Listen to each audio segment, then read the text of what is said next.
So that's right. You saw what you just saw down in my basement. I'm a model railroader. So you've already seen part of the railroad if you've gone to the channel by searching for it by name in your search bar. And the locomotive you saw was this one right here. So before we go back to the basement, because I always get this question at least twice a year, I'm going to tell you just how I got into this mess of being a model railroader.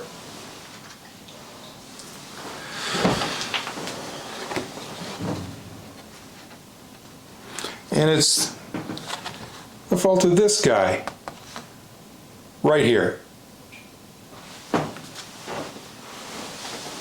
You see, my grandfather on my mother's side was born in 1900 somewhere in eastern Nebraska.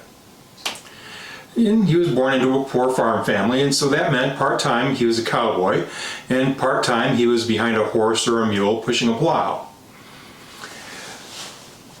In 1917, my grandfather asked his father's permission to join the Army Expeditionary Force and go fight in what was called the Great War. We now think of that as the First World War.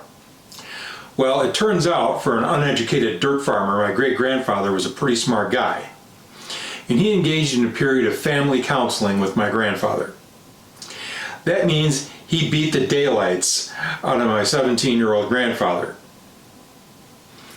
And probably told him to get his ass back behind the plow because the horse wasn't going to take itself around the field. Sometime either right before this happened or right after, my grandfather realized that the girl he was interested in was kind of high maintenance, and she frankly wasn't going to be courted by, much less marry some guy who was covered with mud and cow shit. And that meant he had to get a job off the farm. So if you studied history at all, you'll know that the modern road system here in the US is not something that was in existence back then. As a matter of fact, the highway system didn't exist. That was something that took place during the Eisenhower presidency.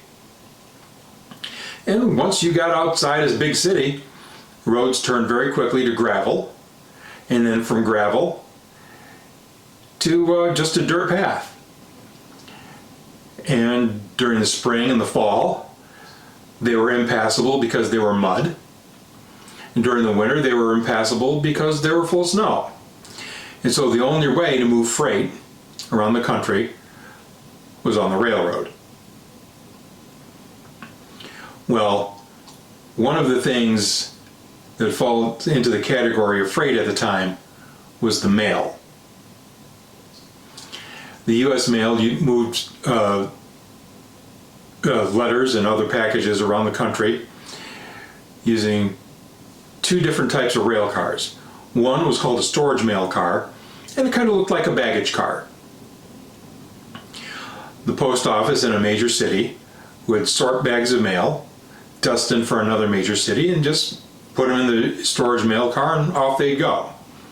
But there was also what was called the railway post office, and that's where my grandfather spent his entire postal career. He started as a clerk in 1920 or 21 and retired sometime around 1960 with the last of the steam locomotives as an inspector. My grandfather wasn't much of a storyteller. Usually all you could get out of him was, yeah, or something along those lines. But I talked to my father and he remembers this story too, so I know I'm not making it up.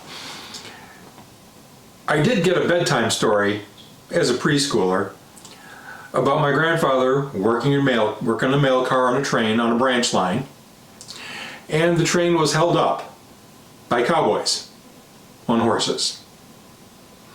And that kind of thing puts a bit of a dent in a little kid's mind, and here I am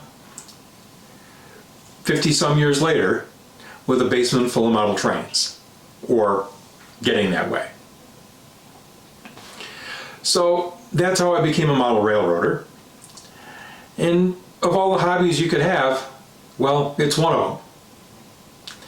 Anyway, one of the things we'll do is we'll get down to the basement, we'll take a look at what's been built, we'll take a look at what's going to be built, the next project, and my intent for the railroad. So we'll be back next week with the scheduled firearms video, and we'll continue on as we always do. We'll see you next week.